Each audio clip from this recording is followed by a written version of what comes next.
We are live for No Good Takes 20. It is Giuseppe Jeremy Horowitz talking about the horrors that are New York baseball.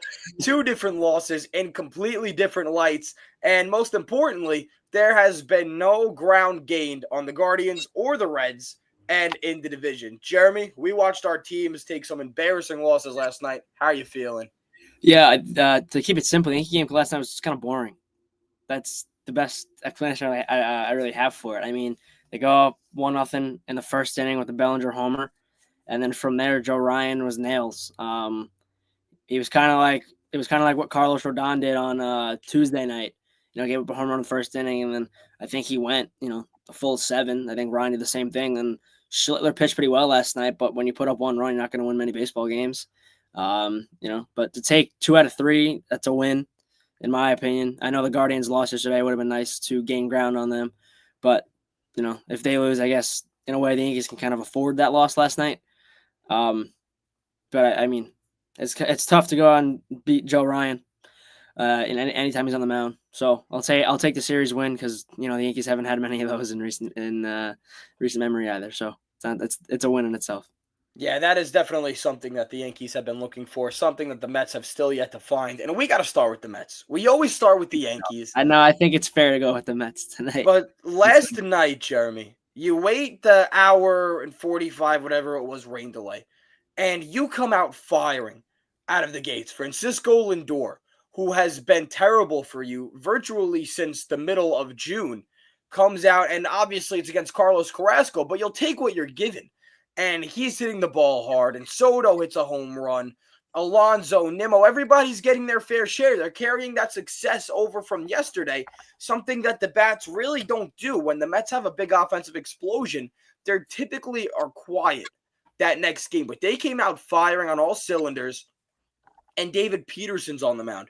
This is the one pitcher that you have confidence in virtually anywhere, in the bullpen and in the starting rotation.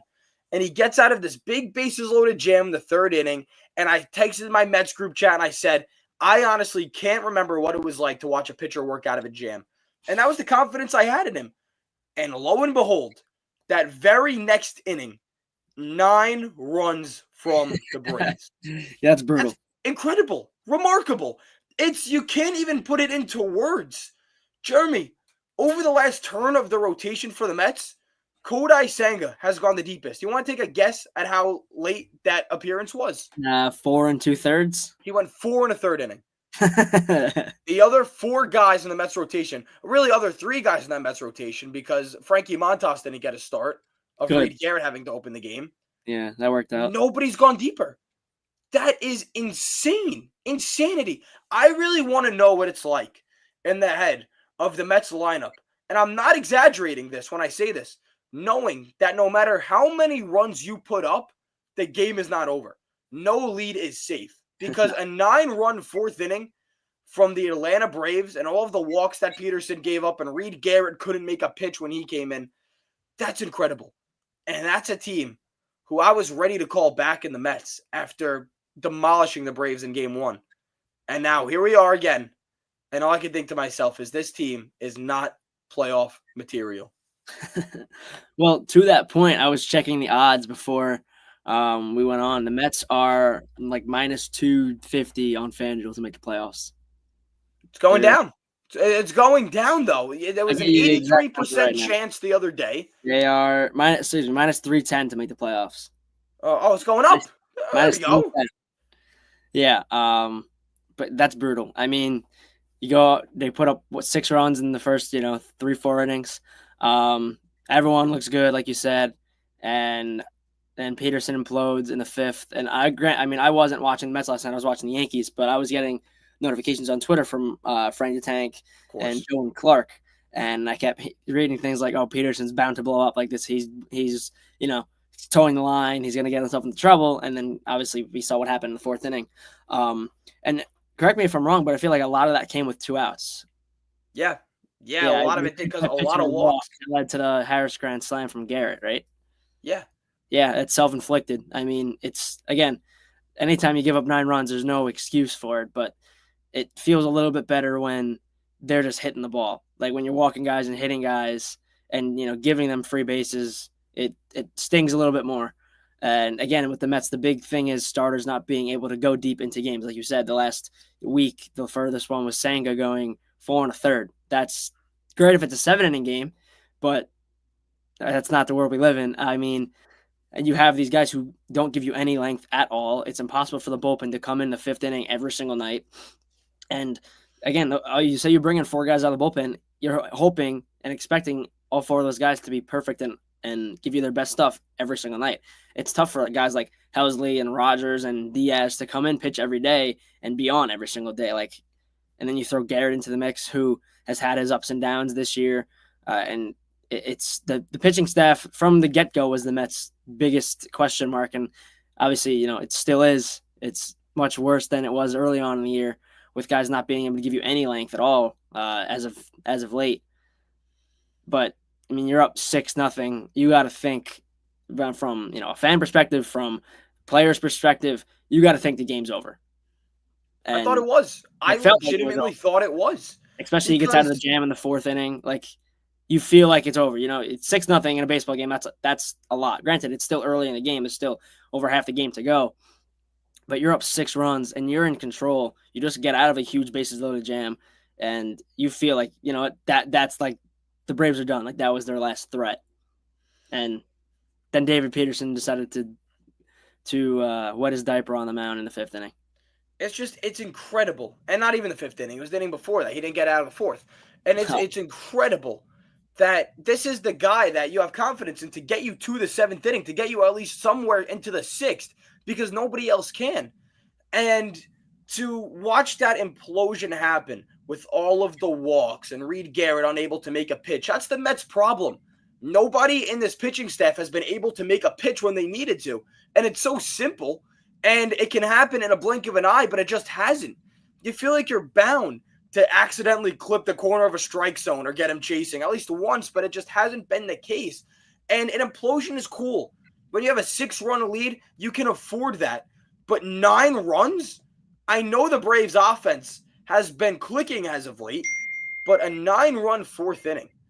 And even after that, Jeremy, I was sitting there and saying, you know what? There's still time in this game. It's 3 runs. It's not the end of the world.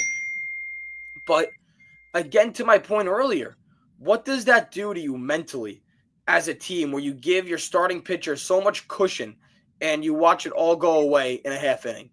What does that do to you?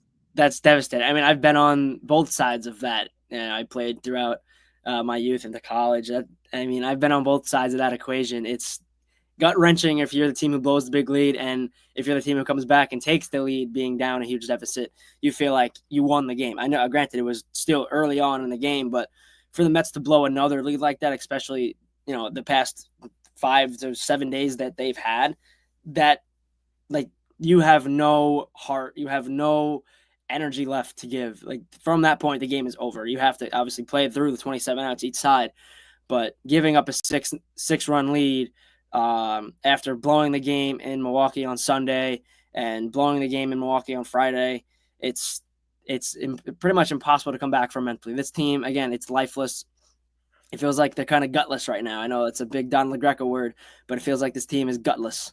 And again, it's tough to come back from blowing lead after lead. It feels like every single night that's what they've been doing.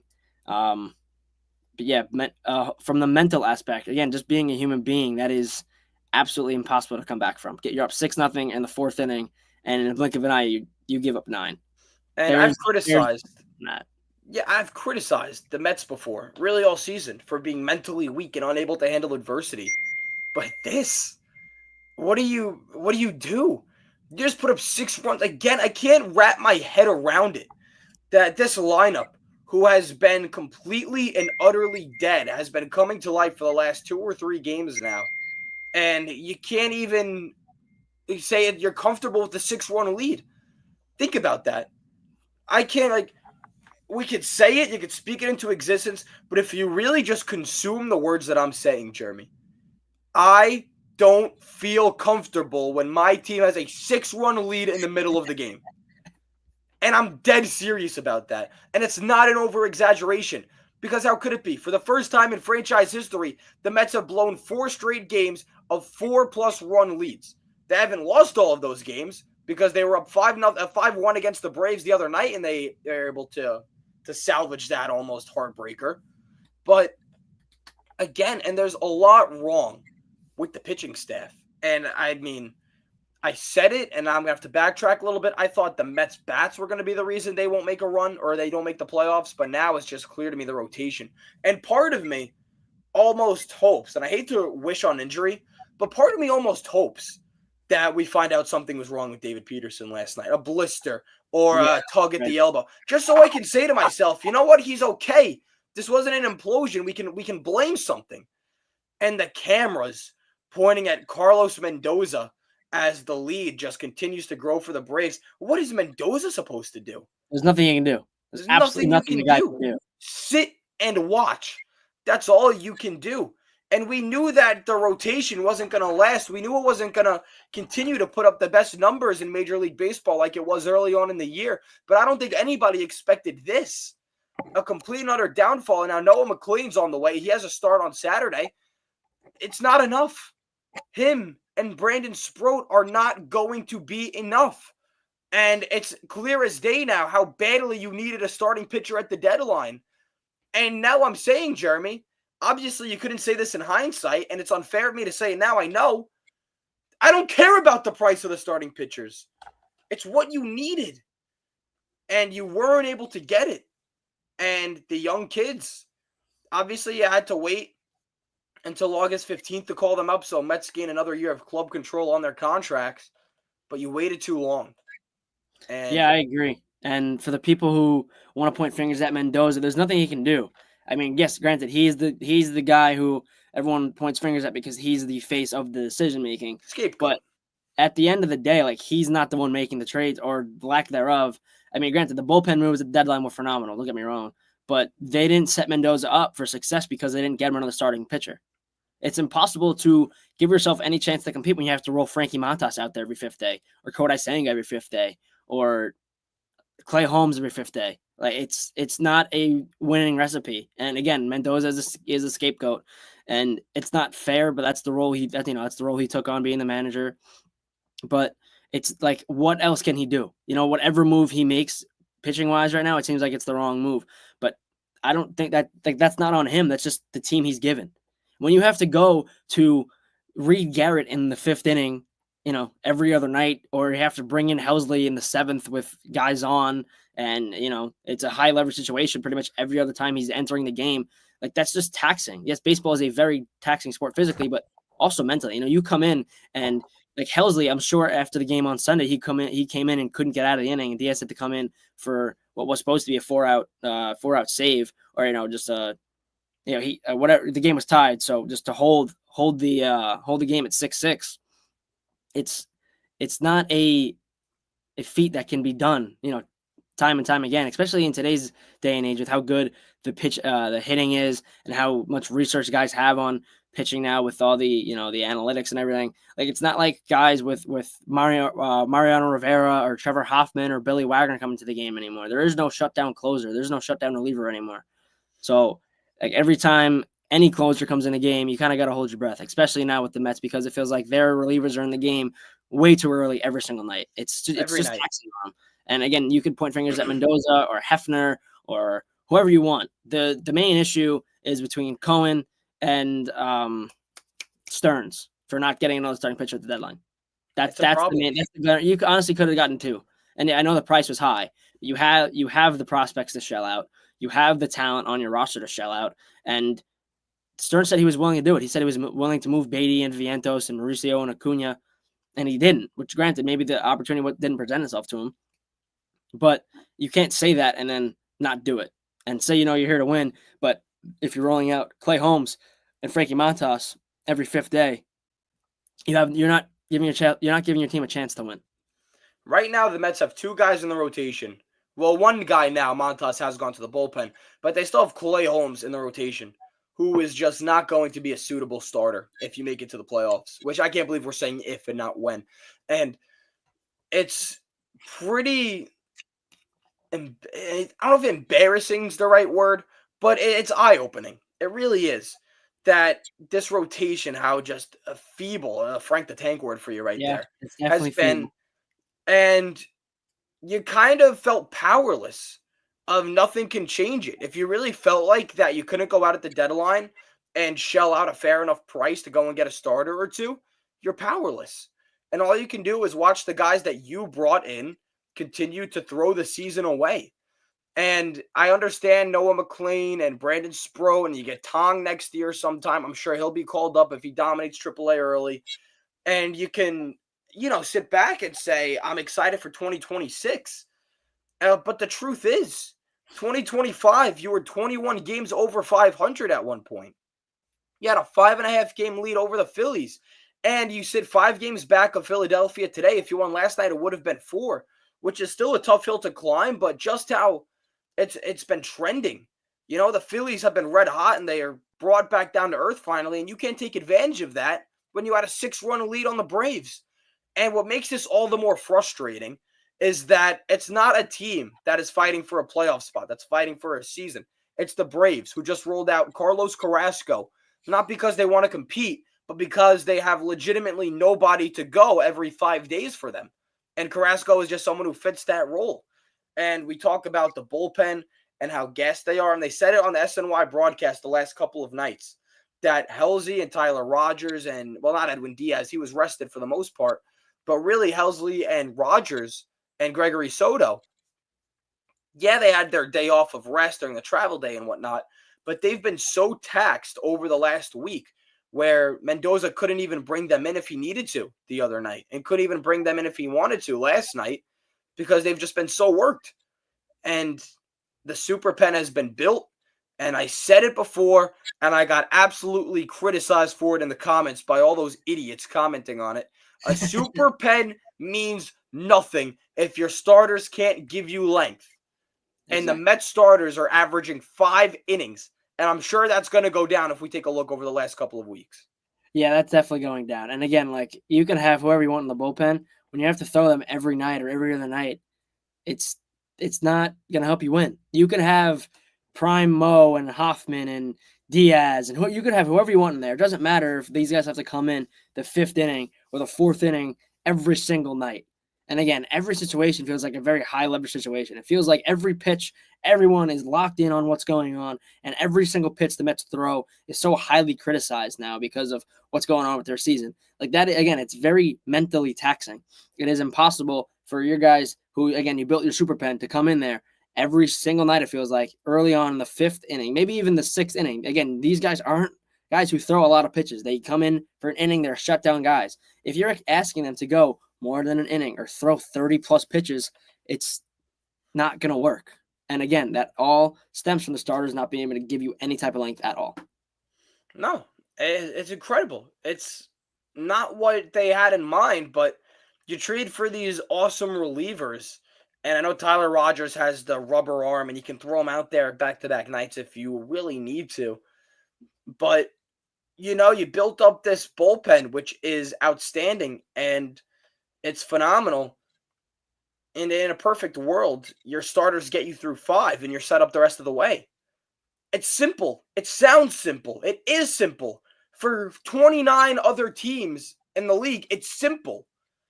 But for the Mets, asking your starters to consistently get you through 5 innings is a challenge. It's rocket science to them. And again, Clay Holmes, we knew wasn't going to be able to hold up what he was doing in the beginning of the year.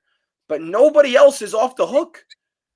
David Peterson is not off the hook for last night. Sean Manaea has worked himself in enough now where I do expect him to get to 5 innings. It's not asking for a lot. It's not at all. I mean, Frankie Montas, it was a bad signing. Yeah, he was a bad pitcher. But to not be able to give 5 innings of like 3 runs, I'm giving you 3 runs to work with for 5 innings. That's generous as a fan. That's generous as a manager. That's all I'm asking you for, and you can't give them that. And the offense finally wakes up. And again, how do you feel as a member of the New York Mets lineup knowing that 6 runs heading into the middle innings are not safe? It's frustrating. And that is what's mentally draining a team. who has been in the spotlight for the last 2 months now about the quote-unquote Fab Four unable to hit, not meeting expectations. And finally, they start to come around. And what do you know it? The bullpen, the starting pitching cannot maintain these leads for you. It's mentally taxing, like you said, Jeremy. It's exhausting. And this is just an incomplete team that is not going to make any sort of noise.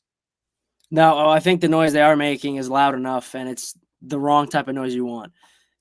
You've heard the boos the past couple weeks with both the pitching and the guys who weren't hitting again, the quote unquote Fab Four.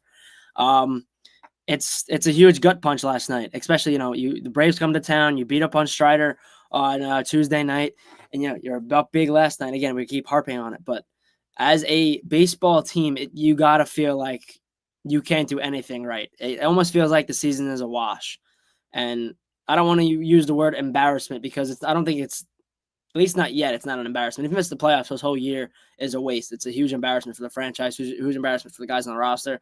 But it's got to be a wake-up call at some point. There's got to be some type of a leader in that locker room.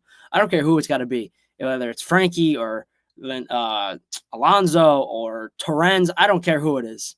Someone in that locker room's got to step up and hold someone accountable. And I think that's the biggest problem with not only the Mets, but the Yankees too, and we'll get into them in a little bit. But I think the biggest problem right now is no one on this team is holding them accountable. You talked about what Nimmo said on Tuesday on the show, and he talked about, he thinks they're a good team. They have a run left in them. Well, we're not seeing it. And to be frankly honest with you, I don't think we are going to see it.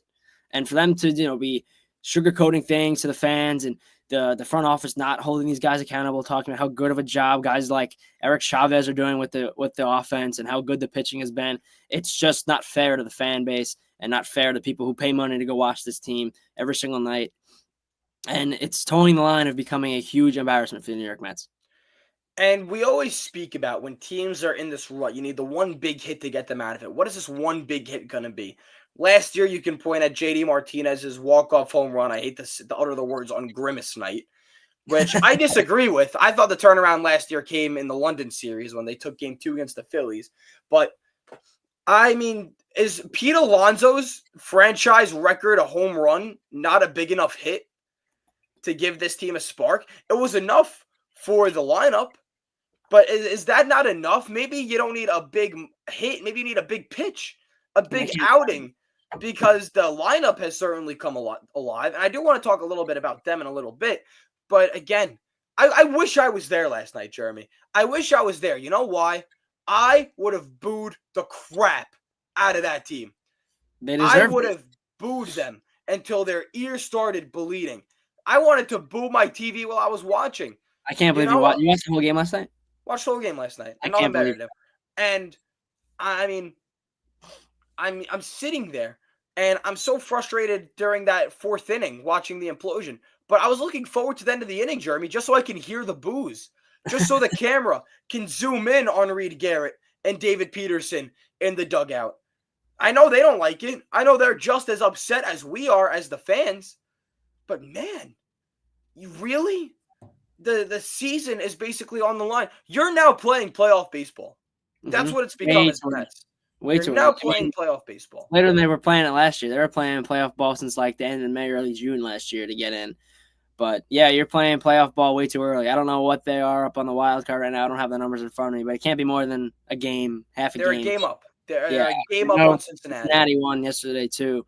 The Reds are hot, and I don't know what happened with Brian Hayes, but he learned how to play baseball again. It feels like that trade for them has really worked out. And I think the Reds are one of those, like, they're just a spunky, fun team. And it feels like the Mets were supposed to be like that. I think, and I don't know how this is going to sound. I don't know if you're going to agree with this, but I think there's like a clash at the top. You bring in a guy like Juan Soto and, you expect him to be this, huge clutch guy. And we haven't really seen that from Soto. Again, it could go down as his worst year in his career. But do you think there's an issue at the top of the pecking order with guys like Soto and Alonso and Lindor? Because especially with Alonso's contract expiring again and Lindor not being named captain, you think there's like a clash with these guys in the locker room, pieces not being really fitting together? I thought about it. I really did. And the only reason I say no is because what we saw at the beginning of the year. Right. If the Mets were just this constant bad team and inconsistencies, and if they didn't start out as hot as they did, I'd say yes. I'd say this team is something wrong with it. And part of me could still think about that. But the truth of the matter is that, as stupid as it is and how much people wanted to harp on Soto for this, for not smiling. We've seen him smile. We've seen him interact with guys in the clubhouse. And I think that if we're saying that, it's just looking for excuses for Yeah. the glaring issue, the elephant in the room. It's just a bad baseball team right now. And you can blame what's within. You can blame a guy or two. But the truth is that 9 guys in this lineup went cold for a very long time. An entire rotation has completely dismantled, and a bullpen is not being consistent enough for you because they don't have the opportunity to rest. So if you could blame something from within, but there's too many issues on the field for me Right. to even start thinking about what's going on in the Yeah, clubhouse. no, that's a very valid way to look at it, and I agree with you. I mean, the biggest thing is the pitching. That my friend and ex roommate Steve, huge Met fan, huge Met fan bias, and everything we would talk about. I would try to talk about baseball with him as little as possible because I know I'd get as much Met bias as he could possibly give me. And I told him from the beginning of the year, I don't think the starting pitching is good enough. And he was raving about guys like Frankie Montas and Clay Holmes. I said, dude, wait until June, July rolls around. And obviously we are where we're at now. And granted, they're still in a playoff spot. Season ends today, they're in the playoffs. I don't know what you're going to get out of them in the playoffs. But again, as if the season ends today, in a hypothetical world, they're in the playoffs. I wish And it did end today. I don't want to watch anymore. it feels like it ended last night for them, to be frankly honest with you. It feels like their season's over as of last night. But there's still about a month and change left. You gotta there's like you said, usually your teams it's the offense that holds them back, but the Mets is their pitching, and that's so weird because growing up throughout our childhood, the Mets pitching was like the best thing they had. They didn't really have an offense. They had DeGrom and Prime Syndergaard and Harvey. Like their pitching was always the thing that made them so good. And now it feels like the role has completely reversed, at least as of the past few days with the lineup really heating up.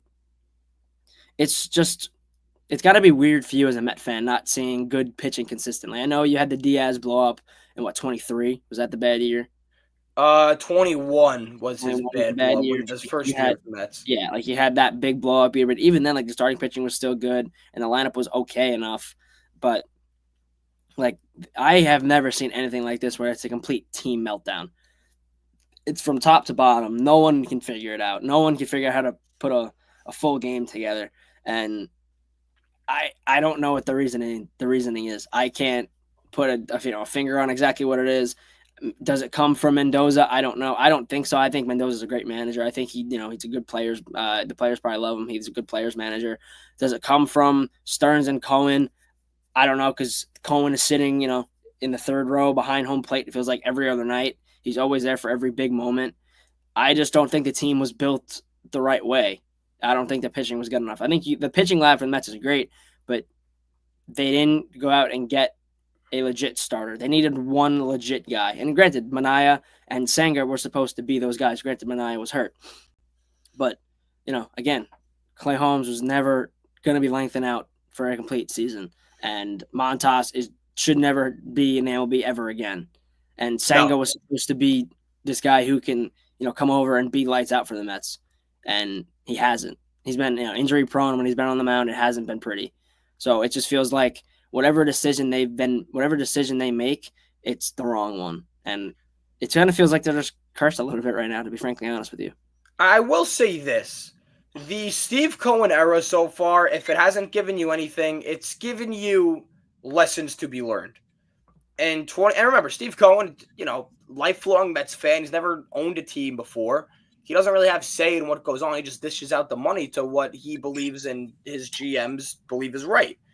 And he learned a valuable lesson in 2023. You can't just shovel money out. You need to build a team. 2024, a team is built. And now 2025, the lesson being learned is you can't bank on upside without having guys that you are 100% certain will pick up the experiments. What I mean by that is Clay Holmes, an experiment. Frankie Montas was an experiment. You've had experiments throughout the rotation, But like Luis Severino was an experiment. That worked out. Minaya, you can argue, was an experiment. That has been your biggest beneficiary. But this year, more often than not, these experiments haven't paved the way you've wanted them to. Holmes, awesome idea to bring him out of the bullpen. He has good stuff. The Mets pitching staff can work with him, but you can't teach the endurance. And the truth is, he has absolutely eclipsed the most inning pitched in a season, what he's ever done. He's already pitched more than the last 2 or 3 years combined. And not a knock on Holmes. We knew this was going to happen, but you didn't have a pivot plan. If Frankie Montas was your pivot plan, I laugh at you. If the young guys were your pivot plan, I laugh at you. If the deadline was your pivot plan, sure, you didn't do anything, though, at the deadline regarding starting pitching. So once again, I'm going to laugh at you. And David Stearns is a guy who is an outstanding baseball mind, and I'm never going to dispute that. And he works with this small ball, money ball type of philosophy, which, again, never going to knock that. But the truth of the matter is you have the richest owner in sports who is the most willing in all of the major four sports to go out and spend. I really hope during winter meetings this offseason, you land some big free agent names. I really, really hope that you do, because you can sit here and use the argument that, oh, if these big guys got hurt, you're back to square one. But we've seen what happens when you don't get the big guys. Jeremy, we've talked about it before. The definition of insanity. Doing the same thing over and over again, expecting a different result. It would be literally, by the definition, insane to not go out and get a starting pitcher during the offseason. Yeah, it would be very similar to what the Rangers did, I feel like, this past offseason, which I guess would be summed up as nothing. And you don't necessarily need like the biggest name. You need a guy who's just proven he can do it, year in, year out. And obviously they don't have a guy that's like that. Minaya was supposed to be their guy. He was hurt, whatever. Sanga was supposed to be their guy. He hasn't panned out. But yeah, they need a guy who you could throw, a decent chunk of money at and bring him over but it's got to be a guy who's proven it and who's done it for, extended period of time. And Dylan Cease is a guy who I know has been rumored to get traded every year. Obviously, we're past the deadline now, but I think his contract's up at the end of the year. Like, you can go get Dylan Cease, and he could be, a spark plug for the Mets. I don't know if Shane Bieber is a guy whose contract is up, but he's another guy who's been proving it for a very, very long time. Like, there's a lot of guys out there who are on expiring deals who can help the Mets, and I'm sure they would love to be on the Mets, because this team, if you look at it on paper, this lineup and this bullpen, like, they are ready to win now. Their biggest glaring hole is the rotation. If you get one, maybe two names who, again, have proven it for a while, they're going to be in a good spot.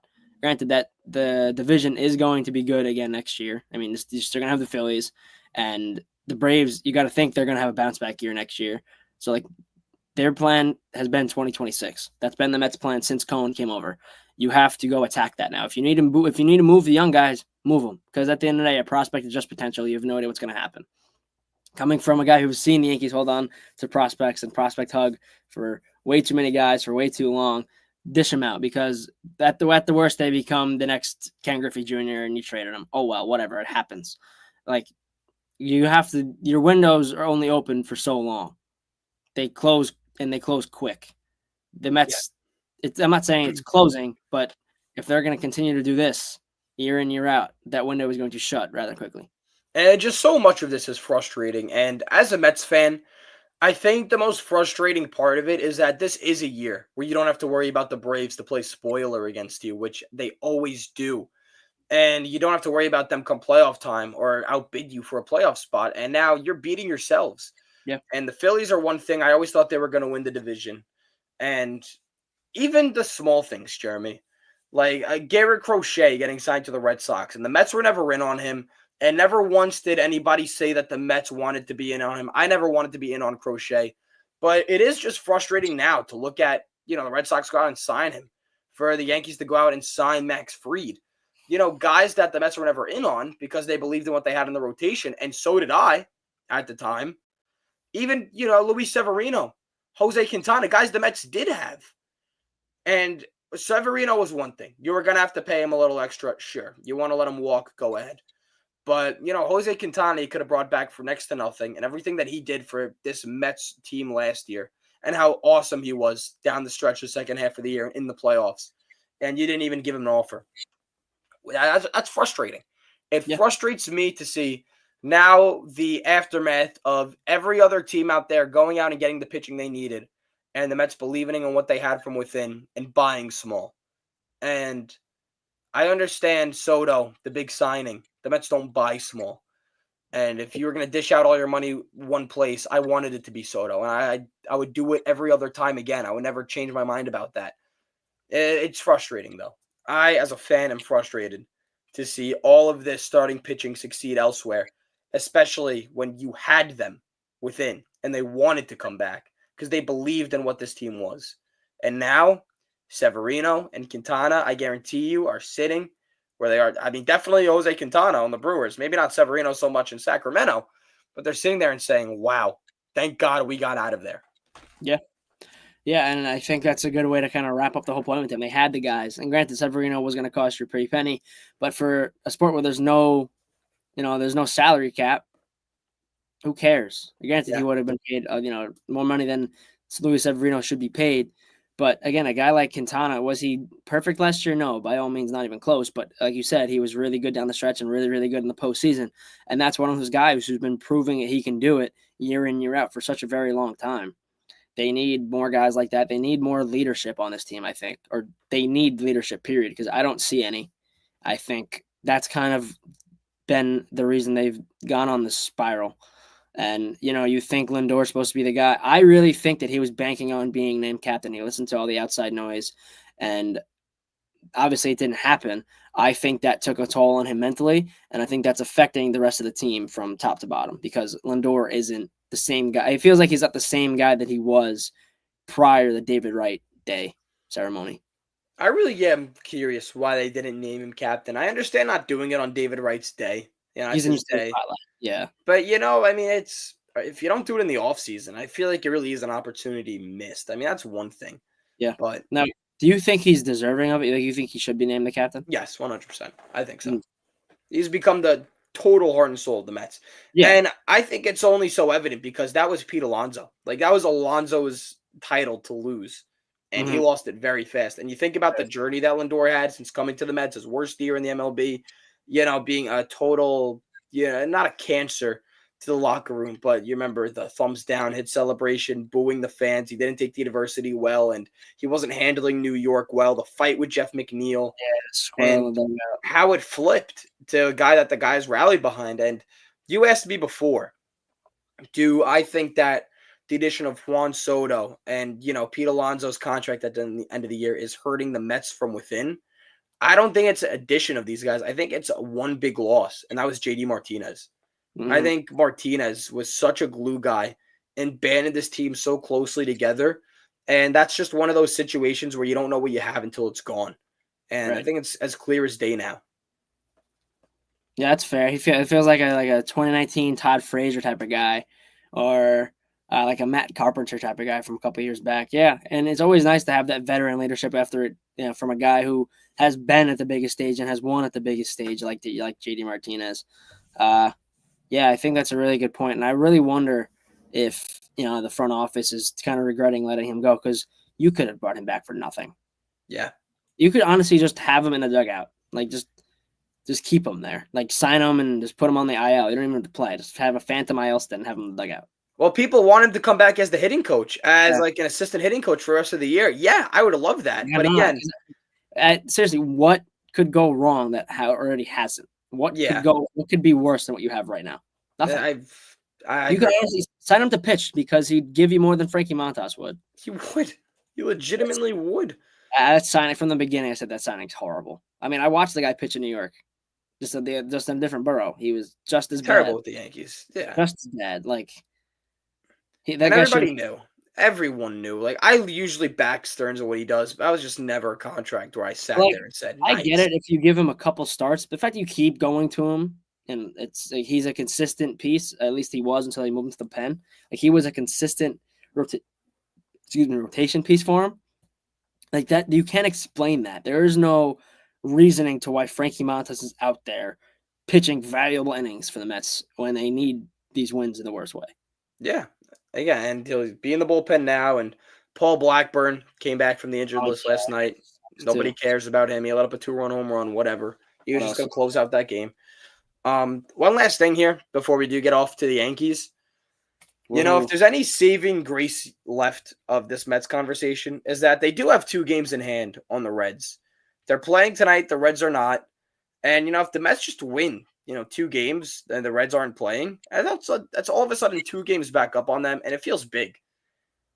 Again, we talked about on Tuesday. The Mets and Yankees are controlling their own destiny, Which is the and scariest thing. That's the which is the scariest part about this scariest whole. thing.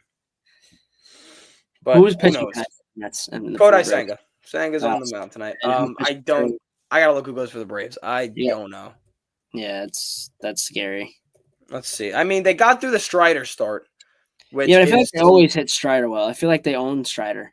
what's amazing, and they were talking about this on the SNY broadcast, is that Strider has an outstanding record against the Mets, but he has terrible numbers against the Mets. That's because the Mets blow the lead and everything. He gets credit for the win. They just, yeah. I mean, Carlos Carrasco didn't get the win last night, but he got off the hook. He let up Yeah, 6 runs in an inning, one in the third inning, I think, yeah, and he's and off the hook.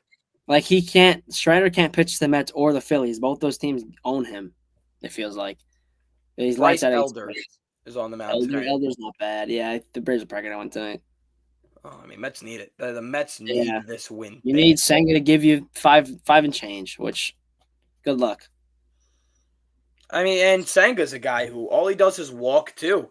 And for the Ghost Fork, which is the biggest swing and miss pitch I think I've ever seen, he doesn't have a put away pitch. People are, I don't know, they're just getting pieces of it. And when Senga has to resort to a plan B, it's just been a total mess. It's tough to have a put away pitch when you keep walking, guys. But yeah, I think that's it for the Mets conversation. I'm going to be sick to my stomach if we talk about the Mets anymore. So let's get to some Yankees talk here, because they had the opportunity as well to get a game up on the Guardians last night. They lost against the Marlins, and Yankees lose a total dud outside of that Bellinger home run in the first inning. Yep. And that's just what feels like the Yankees are sometimes. They're such an explosive team, but man, when they go quiet, they go quiet. And yeah, I think I said it on Tuesday too. Like the runs they put up Tuesday night. I think they put up 9 runs. I think 6 of them were from a home run. Like they had 6 runs off home runs. That's how they're built, and that's not a recipe to win games in MLB. I saw a video that Talking Jake and Trevor Plouffe put out from Talking Baseball. It might have been Tuesday afternoon Tuesday afternoon I think it was, and it was the top 6 teams in batting average. And it's the Brewers and the Dodgers and the Phillies, and it's all the teams that are at the top of the MLB. Right. And you look at the Yankees, they aren't that. And I know batting average is a stat that no one really cares about anymore. To me, it matters. I'll always be a batting average guy. And that's another thing the Yankees don't have. They don't have guys with high averages if your name's not Aaron Judge or Bellinger. So they're a home run or bust team. That's what they always have been. They try to shoot gaps. They try to, yank balls. And it's just not a recipe for success. We've seen it year in, year out with them. They're always going to find a way into the playoffs, especially if they're playing the AL Central in the playoffs. They're always going to find a way deep into the CS. But it's not going to matter if they, there's no situational awareness with the Yankees. They can't hit with guys on. And it's impossible to win games when, you have guys on second, when you have guys in scoring position, less than 2 outs, and you hit a fly ball to the left fielder. It doesn't do anything. You can't tag up on that. You need a ball to the right side, preferably on the ground. And there's no situational hitting. There's no situational awareness with the New York Yankees. And granted, last night was just kind of a wash. You win the series, whatever. You face Joe Ryan. I didn't expect them to go out and beat Joe Ryan. Whatever. Like you won the series. That's the positive about it. Whatever. But it's just when they lose, the outs are so quiet, and it's just kind of boring baseball to watch. When they don't, bash the ball over the fence and hit all these extra base hits, they have no chance to win. That's just how they're built. There is no small ball. There is no situational hitting with the Yankees. That is definitely what has been, I think, my biggest issue with the Yankees is that they don't really have competitive losses. Yeah. You have competitive wins, you have hard-fought wins, you have blowout wins, but you never have a competitive loss. I feel like I never see, unless the Yankees blow a lead, which we saw they've done a lot of over the last couple of weeks. But if they're down early or if they go down throughout the duration of the game, It's over. there's never that late inning comeback. I mean, you had Grisham's go ahead home run against the Astros a Yeah, but couple of even then, days like ago. That was a that game was tied game. tied. Yeah, Yeah. And that was a game that you blew. It wasn't a game that, you exactly. were coming back from. The Yankees haven't had that gritty, tooth and nail, fight back spirit to them all season long. And that is what's felt like the biggest concern for them is when they go down, they stay down. And when they're up, they can stay up sometimes. But when they're up, they let teams fight back, and then that becomes a dogfight. But they have yet to show that kind of dogfight mentality when they're down early. Yeah, everything with them, like every win feels like it's the game of the year. Every single time they win a game, it's every pitch feels like it's game 7 of the ALCS to go to the World Series, and every loss, like you said, it's just uncompetitive. Last night, granted they lost 4-1, but like it didn't feel like they ever had a chance in that game once it was tied. Yeah. There is no competitiveness with the Yankees. There's no heart. There's no sack. They don't play with any type of sack, and it's sad. It's just sad to watch. Again, like you said, it's they don't have these tight competitive losses, and when they do lose tight, it's because, like you said, they blow games. When they lose by 1 or 2, it's because they give up a walk-off bomb, or they're up 6-0 and they lose 13-12. Like that's just how they're wired. It's been like that since I can remember. And the definition of insanity, like you brought up earlier with the Mets, it's doing the same thing over and over again, expecting a different result. The Yankees roll out pretty much the same team every year.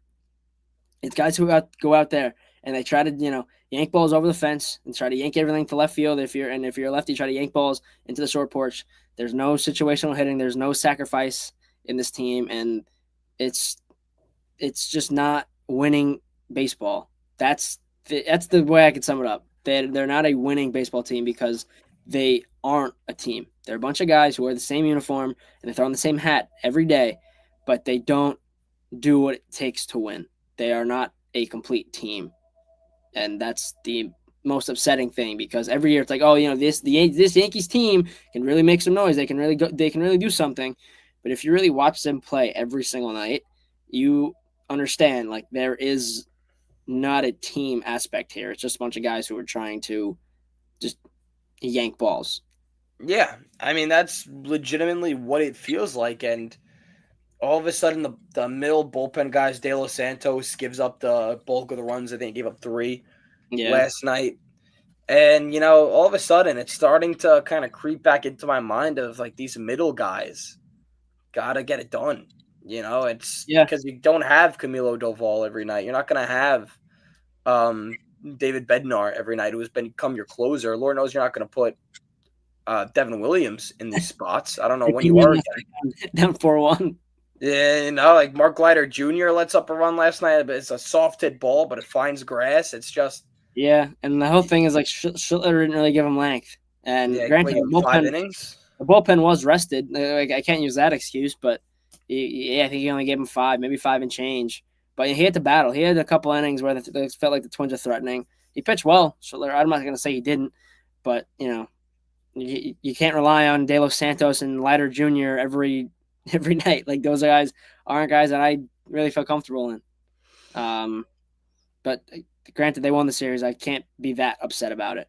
But again, they don't lose competitively. When they lose, it is a boring game. It's a boring loss when they have no chance. Once they go down, the game's over. There is no fight.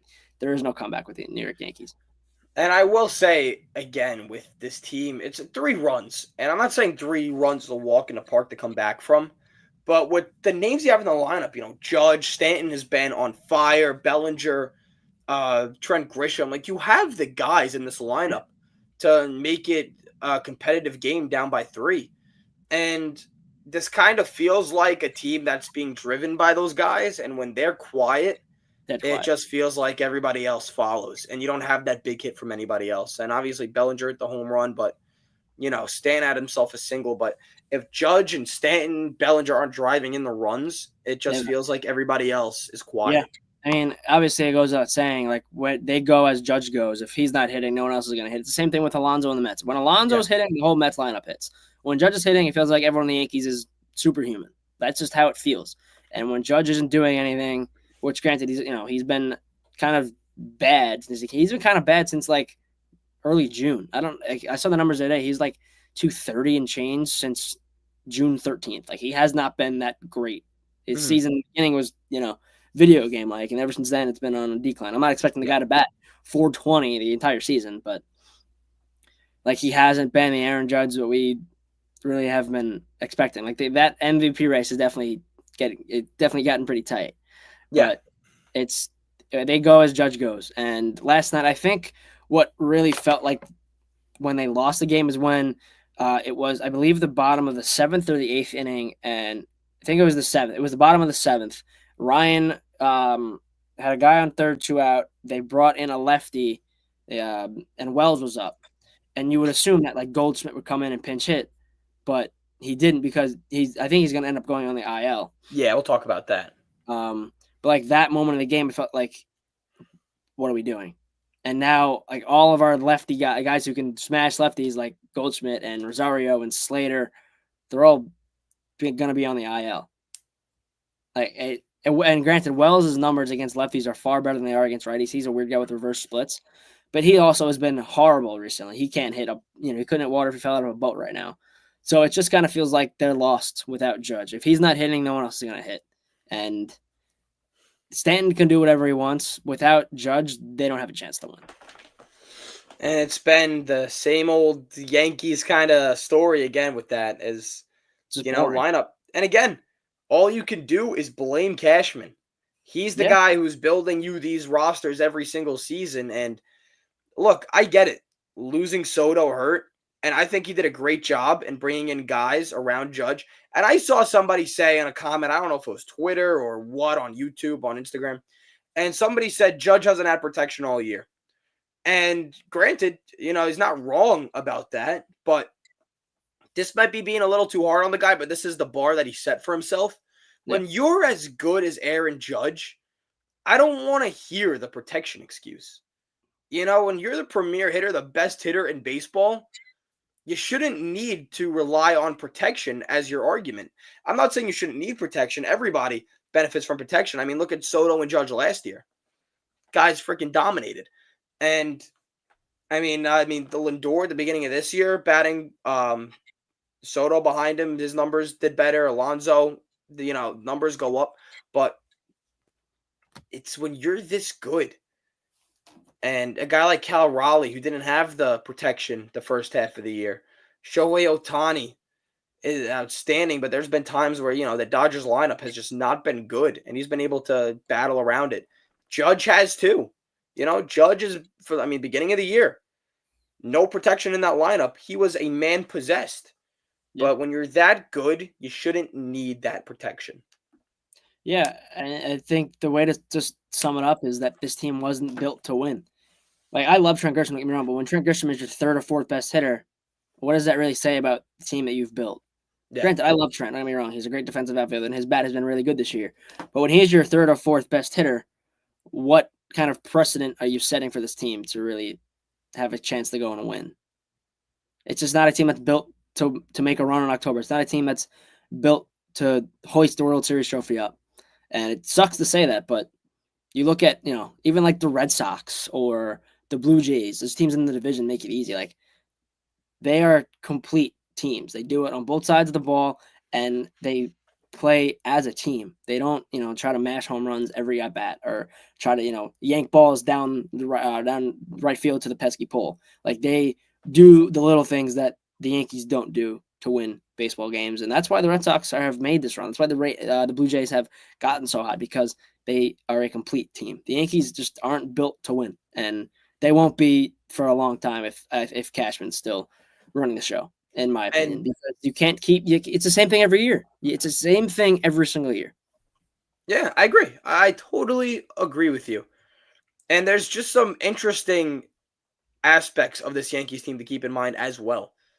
Giancarlo Stanton in right field is sooner or later going to come back and be an issue. Oh, yeah. Because the guy just can't move. And he's only been, what, 3 or 4 games he's been out there? It's going to come back and hurt him sooner or later. I will say, though, and I stand by this, I think staying in the outfield is going to help improve his bat because I think it's Yeah, so much easier for a guy to hit when he doesn't have to sit for most of the game and he's able to yeah. move out there. But Dude, even in my experience, I wasn't a big DH guy, but like every once in a while, I'd be in the lineup as like an extra hitter or a DH or something. Like it kind of sucks because you're just yeah, sitting there waiting to hit. Like we're being in the field, like you feel like you're always a part of the game, and I feel like being a DH, you can kind of feel not like an outsider or an outcast, but like you can just get kind of bored, and you have to go up there and every at bat, especially I mean in the MLB, I guess that's experience I don't have, but every at bat you have to go up there and you have to be locked in on every pitch and know what this guy's throwing in what situation and what what the game calls for at that certain time. Listen, as a DH, you can kind of just like sleepwalk through a game, and you have to go play the outfield like Stanton does now. Granted, he hasn't been bad. Like yeah, he's in the outfield, and I feel like that's gonna it's definitely helping his bat. But I think it's kind of doing the reverse for Judge. Granted, they don't want him throwing, and I get the whole situation, but like Judge DHing has never been the best version of Aaron Judge. He's at his best when he's playing right field. yeah, yeah, of course. I mean, that's just naturally how it goes. And now the pressure of your at bats are getting greater because that's all you're being asked to do. But, I'm sure, and we're going to talk about Dominguez in a second here, Ugh. with, a fly ball out to right field. I'm sure Stanton's going to botch one in a big spot because he hasn't played right field in years and he can't move that well. And if, even if it's not a total disaster of a play, there will probably be balls where he's going to have to come in for, go out over his head, and he's not going to be able to get that most right fielders would. And not a knock on Stanton because you have nobody else out there to play in right field. And that brings me to my next question with Paul Goldschmidt. If he hits the IL and how bad Jason Dominguez has been, this feels like the perfect time for Spencer Jones. Yeah, I don't really think there is ever going to be a better time for it. I mean, Judge is struggling. The team itself feels like it's struggling. Granted, I know they just won a series, but the team itself has kind of been struggling really hard. And I'm not a Dominguez guy. I never have been since he's been with the Yankees. What, since 23? Excuse me. I've never been a huge Dominguez guy, especially the fact that he can't catch a fly ball. He came up as this huge center fielder and was supposed to be so good defensively. Like, I haven't seen it. I don't really like him defensively, to be straight up honest with you. And if he's the odd man out, move him. If that's what you got to do in the offseason, you got to move Dominguez. Oh well. Like if Spencer Jones is going to be a part of this team next year, you can move Dominguez and still get a really good return for him. You can Yeah, build a team moving an asset like that because how much of an asset is a guy who cannot play the outfield? And how exactly. much is an asset? How much of an asset is a guy? And whenever a ball is hit to him, you got to hold your breath and like feel like you're praying to the man up above that he's going to catch the ball.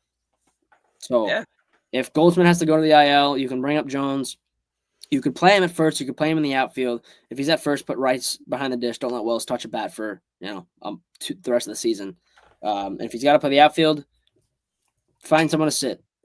You could sit Dominguez, and it won't hurt you. Granted, he's good on the bases. I get that, but he hurts you defensively, and I don't think Dominguez is a complete ball player. I don't think he's really ready. Granted, I know he's young, but the Yankees aren't going to be able to develop the guy into what he's supposed to be. I think best yeah. case for him, they move him, and someone else develops him. He becomes a really good player, and the Yankees get a good return with proven guys. And again, we always speak about it, but when you're in a win now mode, which the Yankees just virtually always are, it definitely shortens the window on how much patience you have for these young guys. And, right now, the outfield, how it stands, Dominguez, Grisham, Stanton, Bellinger, you have those four guys, and Dominguez, a clear odd man out. And if Judge was in the lineup, he's even more of an odd man out. And I guess you could use that argument for, well, where would you put Spencer Jones? Because you can't take Stanton's bat out of the lineup. And I don't think that's something that the Yankees really were thinking about because I don't think anybody expected this resurgence of Giancarlo Stanton this season. But, he's found himself a spot. But, there's guys in this lineup that could probably afford the day off. But if you're bringing Spencer Jones up just to use him off the bench, then I don't see the point in it. It's tough. It's a difficult conversation to have because Dominguez isn't getting his playing time. He shouldn't be. So if you want to replace him with Spencer Jones, sure. But now he's losing valuable at-bats in AAA level. I don't know. it's definitely a perplex situation. That's a good word I just used there. I don't want to overshadow that good Yeah. usage of words. Perplex. I just really honestly think it's just the team isn't built to win, and there's too many glaring holes for them to be competitive deep into October. I mean, you have guys who can't play defense, and you have guys who don't know how to play situational baseball. If you're gonna bring Jones up, that's fine, but don't use him as a bench guy. We've seen them do that with Peraza and Pereira and guys in the past. Like we've seen them just keep these guys on the bench. And what experience are they really getting that they couldn't get at AAA? They'd be playing at the AAA level. Like give them their at bats. If Jones is coming up, he deserves to play.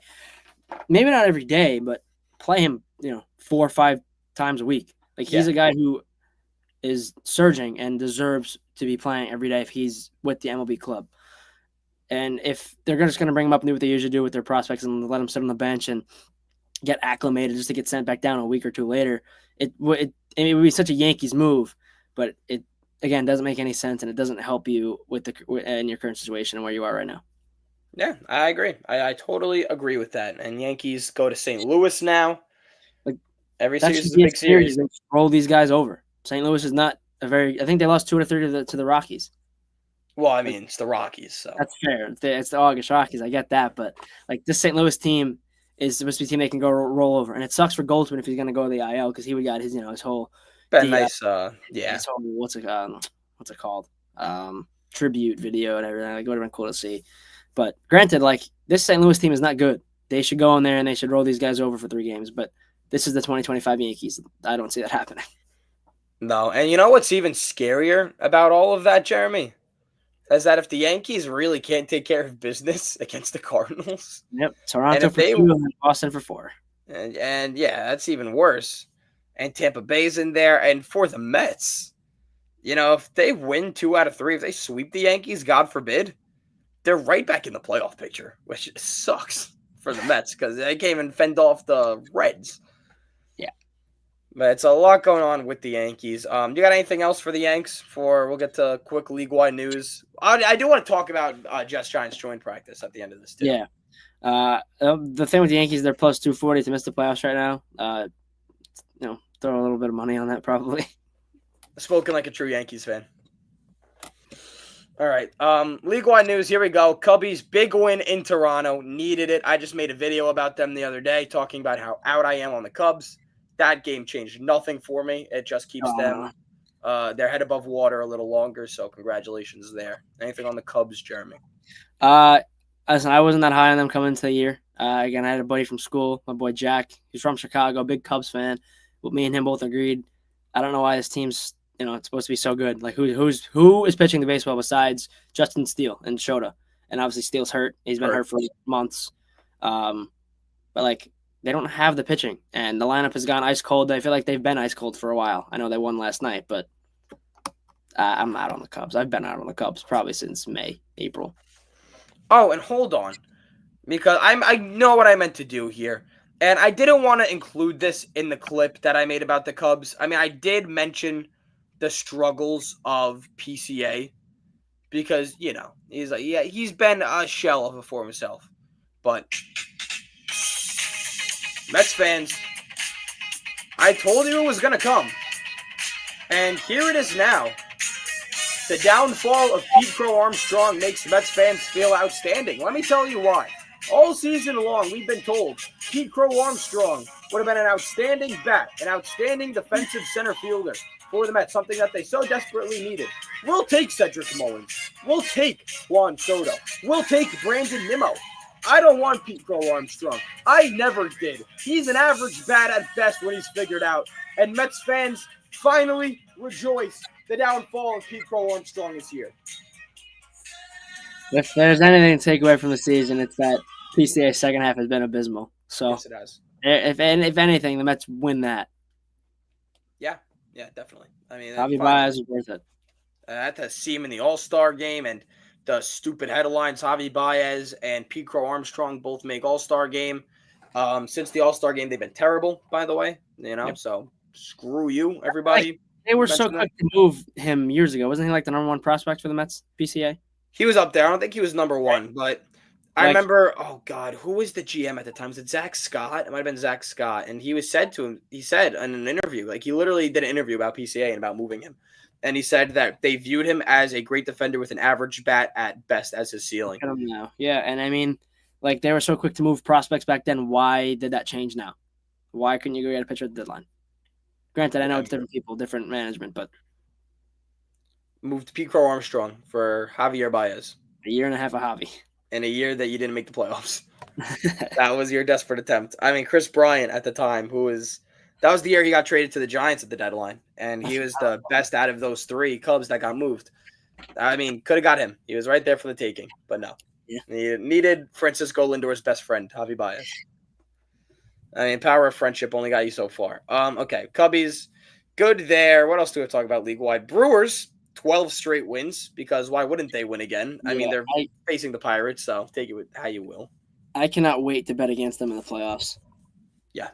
They're going to be their first round exit. Like, we saw this with the Braves, what was it, 2-3 years ago, when they were world beaters and they lost in the first round? Like, yeah, let's see. If the playoffs ended today, oh, God. Okay, so them and Philly have a bye. The Mets would play the Padres. The Dodgers and Cubs would play each other. And the Brewers would get the lower seed.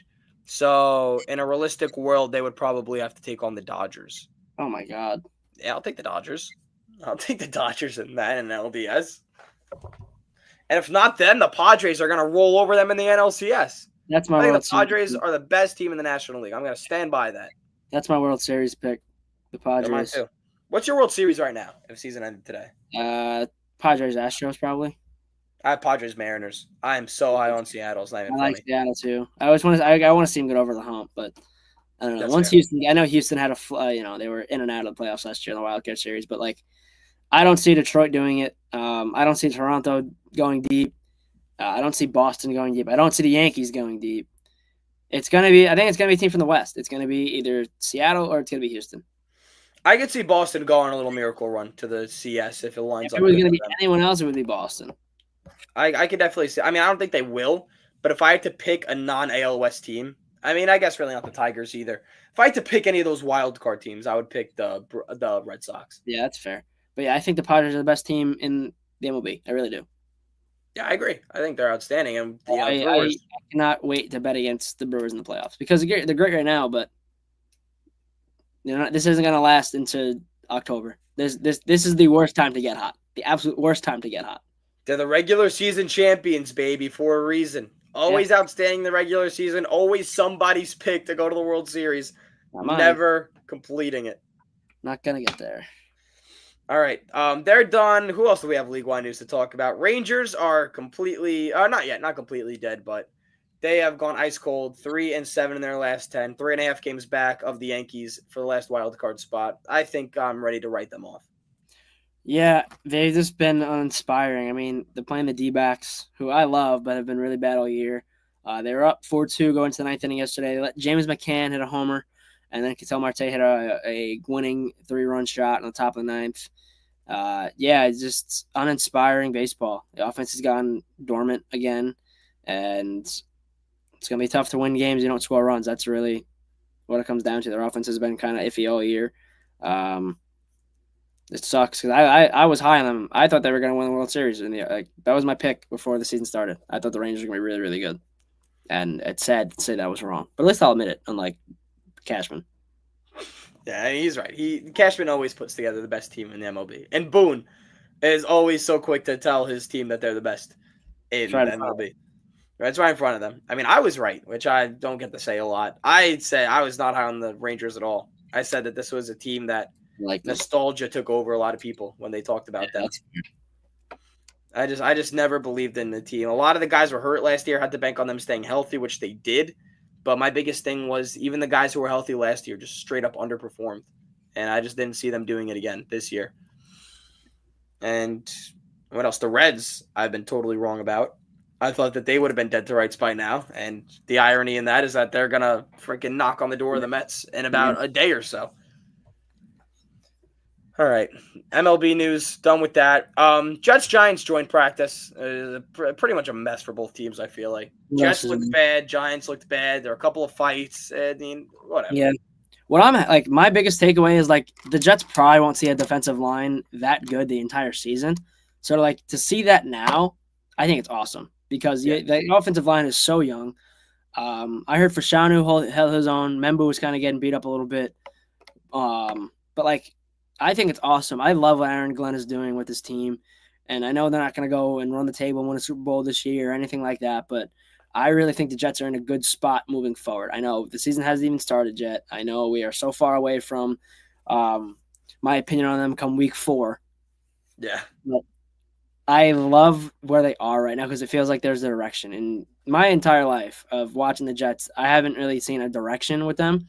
It now feels like there is a person with a brain at the helm, and like we're kind of figuring out how to build a football team. Seeing the Giants defensive line for 2 days was, I think, the best thing that could have happened for the Jets. I think the Jets won the day on Tuesday. The Giants won yesterday. What sucks is that we didn't get to see Sauce to go against Neighbors. Neighbors missed Tuesday. Sauce missed Wednesday.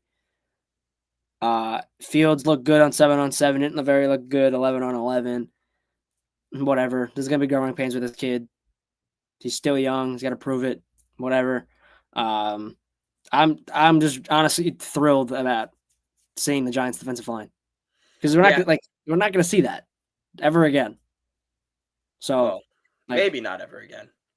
Maybe the Super Bowl. Well, I mean, we'll see. Ever again. When do they're gonna play? They played in 23. They play Saturday. I know in preseason, but that's preseason. No, I'm trying to think of the year they played. Where it was 20. It's next year they're gonna play each other. Oh boy, be ready for that. It'll be year 2 Abdul Carter, and yeah, that's scary. That'll be fun. Yeah, but yeah, I mean, I think the way that both teams are going right now, it's the right direction. There seems like there is a direction for both these teams right now, and I think again we're not going to see good football teams this year. We're going to see competitive football teams, and I think for both of us that's a win in itself. Competitive is fun. Malik Neighbors still dealing with the toe injury.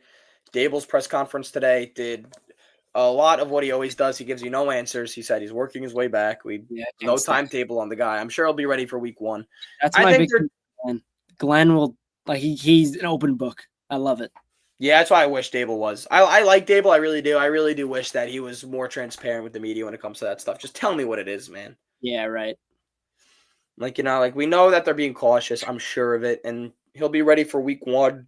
And he's dominating practices, so you don't need him to play. The only argument you could use is that him and Russ are losing a little chemistry, but I mean, I'm sure they'll be fine. All you got to do is check it up to him. He'll be down there somewhere. But that's gonna do it for No Good Takes. Giuseppe Oliveri, Jeremy Horowitz. We had one viewer for a little bit, and then they bit the dust as quickly as they entered. But we thank you all for watching. When we do eventually post this to YouTube, we'll get the shout-outs out of the way. We'll get out of there. Here we go. Bunker. Mike, mic'd up. They got the Burrows together. JM and Mike do Hardline Sports Talk. Gabe has the playbook. Just outstanding stuff that he's doing there. And we are the idiots, number 6, that make up the No Good Takes podcast. A couple of bumbling idiots for the platform. Lucky enough to share with all of you. So we thank you all so much for watching. We'll catch you guys all on Tuesday. And, of course, we hope that when we're talking about the Mets and Yankees next week, we have some more positives to talk about. Thank you all. Goodbye.